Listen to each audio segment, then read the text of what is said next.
그리고 제가 보기엔 요즘엔 정말 일반고 대세인 것 같아요. 수시 프로그램도 특목고 못지않게 운영하는 곳도 많고 또 뭐 실적도 좋은 학교 많은데 아드님이 다닌 학교는 어떤 좋은 점이 있었나요? 이제 목동에 계시는 분들이 참고하라고 얘기해 주시면 좋을 것 같아요. 네. 저희 큰아이가 다닌 학교도 교내 활동이 참 많았어요. 네. 그래서 학생 본인이 관심만 있으면 얼마든지 자기 주도적으로 많은 활동을 할 수 있어서 비교과 활동을 할 게 없었던 적은 없었던 것 같아요. 항상 내신 시험 끝나면 비교과 활동에 관한 학기 공지를 유심히 살펴보고 원하는 걸 신청해서 다양하고 진로에 도움이 되는 많은 비교과 활동을 할 수 있었던 점이 좋은 점이었어요. 네. 그리고 이제 학교에서 다양한 외부 강사님들을 초청해서 강연도 듣고 아이들이 감상문을 쓰게 하고 또 관련 활동을 하고 또 진로와 연결시켜서 너가 이 강연을 들었는데 너의 진로에 어떤 도움이 될 수 있니? 뭐 이런 것도 쓰고 학부모도 원하면 학교에서 강연을 들을 수 있도록 초대도 해주셔서 아이들과 함께 같은 강연을 듣고 이야기도 할 수 있어서 이것도 아주 좋은 점이었어요. 아, 그렇군요. 그러면 동아리 활동은 어떤 걸 했나요? 저희 아이는 3년 내내 도서부 활동을 적극적으로 했어요. 2학년 때 동아리를 바꾸는 친구들도 있는데 우리 아이는 문과 쪽으로 갈 거고 그러니까 도서부 활동이 딱 맞았어요. 자율 동아리는 뭐 봉사랑 연결된 것부터 시작해서 청소년 기자활동, 또 R&E 리포트 쓰기 등등 많이 했고요. 네. 그리고 또 꼭 동아리가 아니더라도 아이들이 친구들이랑 그룹으로 몇 명 모여서 뭐 주제를 갖고 연구하고 리포트를 내는 활동을 많이 했는데 학교 선생님과 친구들이랑 이건 팀을 짜서 알아서 한 것 같더라고요. 그래서 네. 나중에 생기부를 보니까 그런 내용이 적혀 있어서 저도 이런 것들을 했구나 그때 알게 된 것도 많았습니다. 네. 그 밖에도 수상 내역이 아주 화려한 걸로 제가 알고 있어요.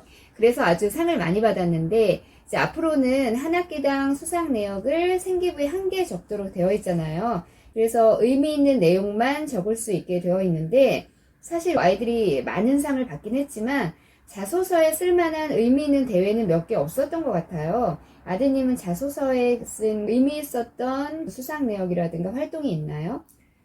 네, 일반고 모의 유엔 총회랑 과학 영어 말하기 대회가 의미가 있었어요. 네. 일반고 모의 유엔 총회는 서울의 인창고라는 학교에서 추진한 대회인데 영어로 진행되었고 일반고만 참가 가능했어요. 이 이유는 아마 특목고나 외고 같은 경우는 네. 교내에서 이런 활동을 하잖아요. 그쵸. 네, 그런데 아마 인창고에서도 일반고인데 네. 이런 활동이 필요하다고 생각해서 일반고 연합을 한 것 같아요. 네. 그래서 학교장 추천으로 하는 외부 대회라서 자소서에 쓸 수 있었던 것 같습니다. 네. 그리고 과학 영어 말하기 대회는 그 학교 교내 대회였는데 과학책을 읽고 영어로 말하는 대회였어요. 네. 책을 선정해 주셨는데 책의 내용이 아주 좋았어요. 네. The World Without Us라는 책을 읽고 참가해서 자신의 소신을 영어로 밝히면서 많은 것을 얻었다고 아이가 하더라고요. 네. 그 책은 이제 융합 소재를 이용하여 과학적인 상상력을 가지고 우리가 없는 세상에 대하여 문학적으로 논리를 풀어내는 놀랍고 신선한 책이었어요. 네. 이 책도 역시 선생님들께서 교내 대회 도서로 좋은 책들을 선정해 주셔서 읽고 도움이 많이 되었습니다. 학교 선생님들께서 수시 프로그램을 위해서 많이 노력하시는 그런 학교였네요. 네. 그리고 학교 공지사항 같은 경우는 대부분의 아이들이 그냥 넘어가는 경우가 많은데 아이가 이런 걸 찾아서 관심 있게 보고 열심히 참여한 게 정말 기특한 것 같아요.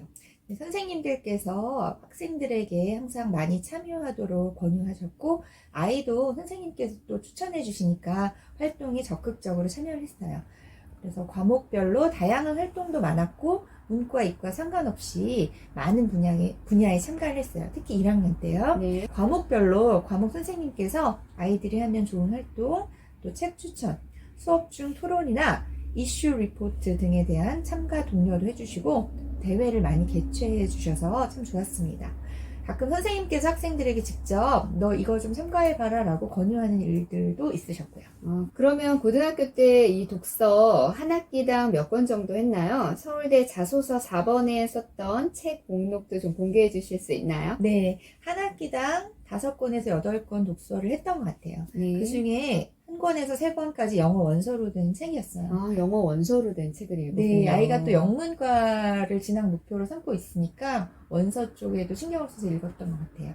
그리고 서울대 자소서의 의미 있는 도서는 3권 모두 다 영어 원서였어요. 네. 한 권은 문학도서, 한 권은 언어학도서, 어학도서, 나머지 한 권은 인문 철학도서였어요. 네, 이것도 다 선생님이 권해주셨나요? 아니요, 아이가 다 선택한 도서고요. 아, 네. 그 중에 한 권이 버트란트 러셀의 In Praise of Idleness, 게으름에 대한 찬사라는 책이었는데요. 네. 저도 안 읽어봤고 처음 보는 제목이라서 이제 한번 물어봤어요. 네. 그랬더니 아이가 예전에 과학 영어 말하기 대회 그리고 멋진 신세계라는 책을 읽고 토론을 했을 때 네. 그런 어떤 미래의 4차 산업혁명 후의 세계에 대하여 우리 아이는 찬성하는 쪽으로 리포트를 낸 적이 있대요. 네. 그래서 이제 마지막 자기 이제 주장을 펴고 마지막에 문구를 Welcome to the brave new world 이렇게 했대요. 우리의 이제 어떤 일하는 시간이 줄어들고 좋은 쪽으로 해석을 한 거죠. 네. 미래를.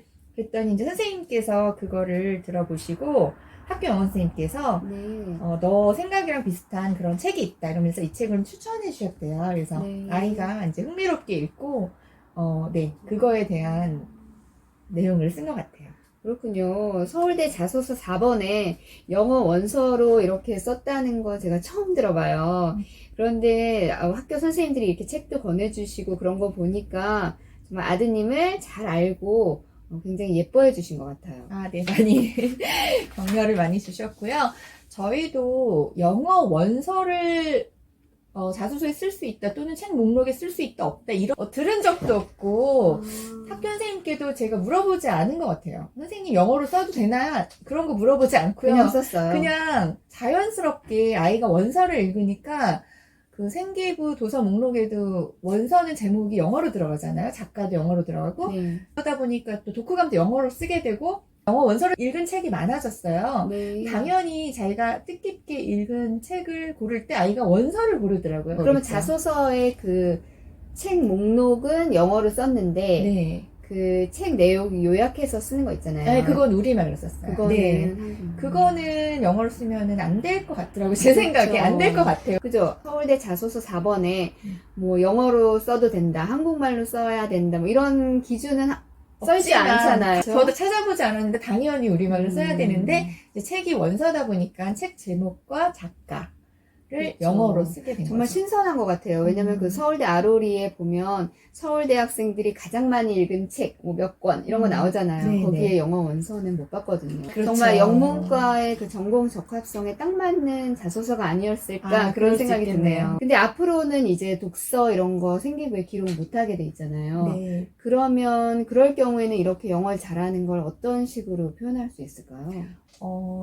제 생각에는 생기부 독서 목록란에는 못 적지만 아이가 책을 읽는 건 자유고 또 많은 책을 읽는 그런 학생을 대하기 원하잖아요. 네. 그러니까 과목별로 관련되는 도서를 읽고 뭐 이슈 리포트를 쓴다던가 네 독서 감상문을 쓴다든가 하면서 선생님한테 제출할 네네. 수 있겠네요. 그리고 그 수업 시간에 배우는 내용과 연관하고 또 진로와 연관시켜서 자기가 얼마든지 생각을 표현할 수 있잖아요. 그런 걸 네. 선생님께 제출해서 생각을 보여드리고 내가 이런 진로 연관성을 가지고 있고 이렇게 앞으로 하겠다 이런 걸 보여드리면 선생님들께서 세부 능력 특기사항에 그런 내용을 기반으로 해서 학생에 대해서 잘 적어주실 수 있을 것 같아서 저는 독서가 계속 중요하다고 생각해요. 그렇죠. 지금 이 영상을 보시는 분들도 이거 꼭 명심하셔야 될 것 같아요. 대치동 같은 데서도 무슨 설명회 할 때 그렇게 얘기하잖아요. 독서를 세특에 엮어서 쓸 수 있으니까 굉장히 중요하다 이렇게 얘기하는데 꼭 명심하시면 좋을 것 같아요. 네.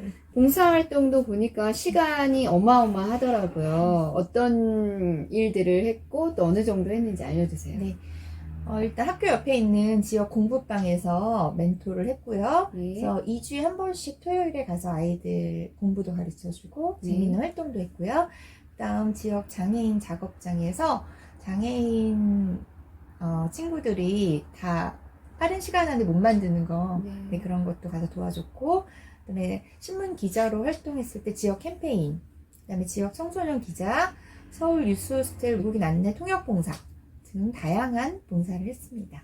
그런데 제가 듣기로 봉사 시간이 총 합해서 180시간이 넘었더라고요. 제가 2019년 서울대 합격생들의 봉사활동 평균 시간을 보니까 139시간이던데, 보통 다른 학생들은 봉사활동 평균 정도 되면 그만두는 경우가 많거든요. 근데 시간이 남아 돌았나요? 아니, 근데 일단 고1과 고2 때는 네. 토요일 오전은 봉사 시간으로 빼놨어요. 네. 했던 게 그때 학원에 많이 가잖아요. 토요일 오전에. 네. 근데 아이는 그때 학원이 없었고 일부러 네. 짜지도 않았고 해서 토요일 오전에 점심때 전까지는 봉사 시간이었어요. 그래서 규칙적으로 하는 봉사는 뭐 멘토라던가 이런 거는 2주에 한 번씩 그렇게 했고 나머지 격주로는 청소년 기자라던가 이렇게 다양한 활동을 했던 것 같아요. 그래서 내신 시험 준비 기간 빼고는 거의 토요일마다 오전에는 봉사로 저희가 아예 잡아놨기 때문에 봉사를 많이 할 수 있었던 것 그래서 같습니다. 어느 정도 평균 시간이 지나도 그냥 생활처럼 꾸준히 한 아, 거네요. 그렇죠. 왜냐하면은 고2 끝날 때까지는 가기로 약속을 했기 때문에 계속 꾸준하게 할 수 있었습니다. 네.